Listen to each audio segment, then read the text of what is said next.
ఈరోజు చండూరు మండల కేంద్రంలో నిర్వహిస్తున్నటువంటి డాక్టర్ బాబాసాహెబ్ అంబేద్కర్ గారి 134వ జయంతి కార్యక్రమాలు ఈ మండల కేంద్రంలో ఘనంగా నిర్వహించడం చాలా సంతోషకరం. ఏప్రిల్ 14 అంటే మనకు గుర్తుకొచ్చేది ఒక దేవుడి జాతరలాగా మనం జరుపుకోవాల్సిన అవసరం ఎంతైనా ఉంది. ఎందుకంటున్నాం దేవుడు అంటే చీకటిలో ఉన్నటువంటి మనల్ని, అజ్ఞాతంలో ఉన్నటువంటి మనల్ని ఈరోజు మనకు ఇంత స్వేచ్ఛ మనకు కల్పించినటువంటి ఆ మహానుభావుడు దేవుడు అంటున్నాం. ఎందుకంటున్నాం అంటే తల్లి జన్మనిస్తే మనం పుట్టిన కాంచి మొదలు పెడితే చచ్చేంత వరకు ఆ మహానుభావుడు ఆ దేవుడు రాసినటువంటి రాజ్యాంగమే మనకు పుట్టిన కాంచి మొదలు పెడితే చనిపోయేంత వరకు మనకు అది ఉపయోగపడుతుందని చెప్పేసి యావత్ సమాజం మొత్తం గుర్తుంచుకోవాల్సిన అవసరం ఉంది. ఈరోజు మనం ఎందుకంటే ఈరోజు ఇంత ఘనంగా జరుపుకుంటున్నామంటే రాజకీయ నాయకులు కానీ, ప్రజా సంఘాలు కానీ ఎక్కడెక్కడో ఒక పూటలకు దండాలేసి దండం పెట్టి మేము చేస్తున్నాం అనే కోణంలో చేస్తూ తూతు మంత్రంగా చేస్తున్నటువంటి వ్యవస్థ ఈరోజు కనబడుతుంది. ఎందుకంటే మనం ఆ విధంగా చేయడం కరెక్ట్ కాదు.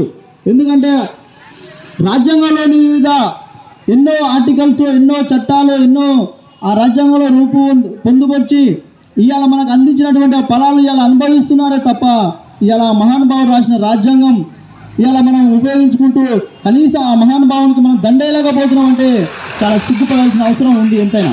ఎందుకంటున్నాం అంటే ఈరోజు ఇవాళ గ్రామ పంచాయతీ వ్యవస్థ వార్డు మెంబర్ కాంచి మొదలు పెడితే ఇవాళ ఒక ఇండియన్ ప్రెసిడెంట్ అయినటువంటి రాష్ట్రపతి వరకు ఇవాళ మహానుభావుడు రాసినటువంటి రాజ్యాంగం ఉపయోగపడుతుంది. ఎందుకు ఉపయోగపడుతుంది అంటే ఆయన రాసినటువంటి రాజ్యాంగం రిజర్వేషన్లు ఏవైనా కావచ్చు, విద్యారంగంలో, ఉద్యోగ రంగంలో మనం ఏ కోణంలో అయినా కానీ ఆయన రాష్ట్ర రాజ్యాంగంలోని అంశాలు సవరణ చేసిన చట్టాల ప్రకారమే నియమించబడతాయి.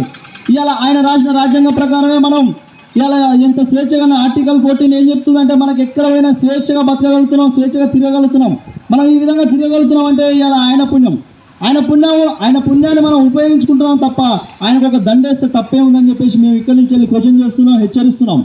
రాజకీయ నాయకులందరికీ ఎవరైనా సరే మేము ఇవాళ ఎందుకంటున్నాం, ఈ వార్త ఎందుకంటున్నాం అంటే ఇవాళ ఆయన రాష్ట్ర రాజ్యాంగం, ఆ రాజ్యాంగంలోని ఏ పదాలైనా కావచ్చు, ఏ రిజర్వేషన్లు కావచ్చు ఉపయోగించుకోవచ్చు. కానీ ఆయనకు ఒక దండేస్తలేరంటే మేము దళిత సంఘాల నుంచి అందరం కూడా మిమ్మల్ని ప్రశ్నించడానికి ఉంది. రేపు ఓట్లు ఇవాళ ఆయన 18 సంవత్సరాల్లో నిండిన ప్రతి ఒక్కరికి ఓటు కావాలని చెప్పేసి తీసుకొచ్చిన ఆ గొప్ప వ్యక్తి వజ్రాలాయుధం మనకి ఇచ్చినటువంటి ఘనతనే డాక్టర్ బాబాసాహెబ్ అంబేద్కర్ గారని మీకు తెలుసుకోవాల్సిన అవసరం ఎంతైనా ఉంది.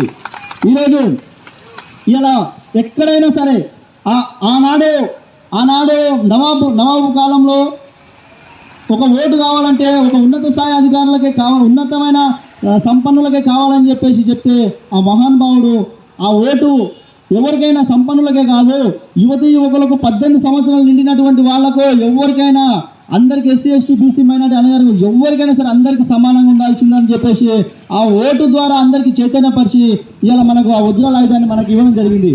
ఆ వజ్రాలాయుధాన్ని మనం ఏ విధంగా ఉపయోగించుకోవాలి? మనం నీ ఓటు నువ్వు వేసుకొని రాజులా బతుకు, నీ ఓటు నమ్ముకొని బానిసలో బతుకు అని చెప్పేసి అంబేద్కర్ గారు మనకు క్షుణ్ణంగా చెప్పిండు. కానీ ఇవాళ ఆ ఓటు విలువ మనం గెలవదు, ఆ ఓటు విలువ తెలిసే వాళ్ళకి తెలుస్తుంది. కాబట్టి ఆ ఓట్లు వచ్చినప్పుడే మనలా ఎంతసేపైనా మభ్య పెట్టి ప్రలోభాలు పెట్టి మనలా వాడుకుంటున్నారే తప్ప ఆ ఓటు విలువ వాళ్ళకే తెలుసు. ఆ ఓటు విలువ మనకు తెలిసినంత కాలం మనం ఎంతసేపైనా బానిసలాగానే ఉంటాం. కానీ మనం రాజ్యాధికారం వైపు పయనించామని చెప్పేసి ఈ సందర్భంగా అందరూ తెలుసుకోవాల్సిన అవసరం ఎంతైనా ఉన్నది. ఎందుకంటే బోధించు, సమీకరించు, పోరాడు అని చెప్పేసి క్షుణ్ణంగా చెప్పిండు. బోధించు ఫస్ట్ చెప్పాలి, మనం ఫస్ట్ మనం చెప్పాలి, మనం మారాలి, ఇతరులను మార్చాలి. ఫస్ట్ మనం మారి ఇతరులను మార్చినాం అనుకో ఆటోమేటిక్గా వాళ్ళు మారుతారు. మారినాక మనం జనాల మొత్తం సమీకరించి చెప్తే వాళ్ళు కూడా కొంత ఆచరణలోకి వచ్చిందనుకో మనం కూడా కొంత లబ్ధి పొంది కొంత విద్యారంగంలో కానీ అభివృద్ధి, విద్యారంగంలో ఉద్యోగ రంగంలో కానీ, మళ్ళీ విద్యారంగంలో ఉద్యోగ రంగంలో రాజకీయ రంగంలో కానీ మనం ముందుకెళ్తామని చెప్పేసి తెలియజేస్తున్నాం.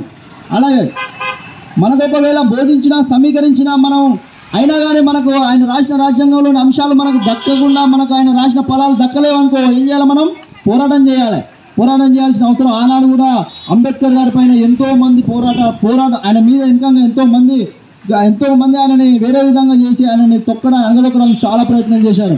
కానీ అంబేద్కర్ గారు అట్లా ప్రయత్నాలు చేస్తే ఊరుకోకుండా ఆయన ఒక్కడే సొంత ఎలాంటి ప్రలోభాలకు లోబడకుండా తన పిల్లలు చనిపోయినా కానీ తన పిల్లలు చనిపోయినా కానీ ఆ పిల్లలు ఇవాళ నా ఒక్క కొడుకు చనిపోతే నా చనిపోయిన కొడుకు నేను తీసుకురాలేను కానీ చీకట్లో ఉన్న నా సమాజాన్ని మాత్రం రేపు వెలుగులోకి తీసుకురావాలంటే నేను ఇలాంటి రాత్రులు ఎన్నో అయినా మేల్కొని ఎన్నో అవమానాలైనా గురైనా కానీ నా సమాజాన్ని మేల్కొల్తానే కోణంలో ఆయన మన కోసం శ్రమించుడు, మన కోసం కష్టపడ్డాడు, మన కోసం రాజ్యాంగాన్ని అందించుడు. కానీ ఆ రాజ్యాంగం మనం ఉపయోగించుకుంటలేం. ఆ రాజ్యాంగం ఉపయోగించుకుంటున్నటువంటి వ్యక్తులు ఆ రాజ్యాంగం గురించి తెలిసిన వాళ్ళే ఉపయోగించుకుంటున్నారు ఎక్కువ. కానీ మనం ఆ రాజ్యాంగంలో ఉన్నటువంటి రాజ్యాంగంలోని అంశాలు ఏవైతే ఉన్నాయో ప్రతి ఒక్కరూ ఇలా భూమి మీద పేదవాడనే వాడే అన్ని సవరణ చట్టాలు కానీ అన్ని ఆర్టికల్స్ అన్ని కరెక్ట్గా ఇంప్లిమెంట్ చేస్తే భూమి మీద ఒక పేదవాడనే వాడు లేకుండా పోతాడు.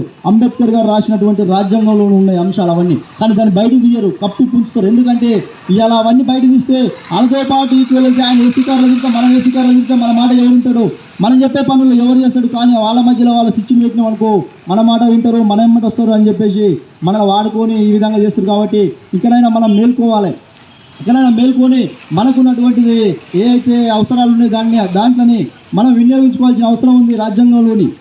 ఓకే, ఈ అవకాశం టైం లేదు కాబట్టి ఈ అవకాశం ఇచ్చినటువంటి అందరికీ ప్రత్యేకంగా ధన్యవాదాలు తెలియజేస్తూ జై భీమ్.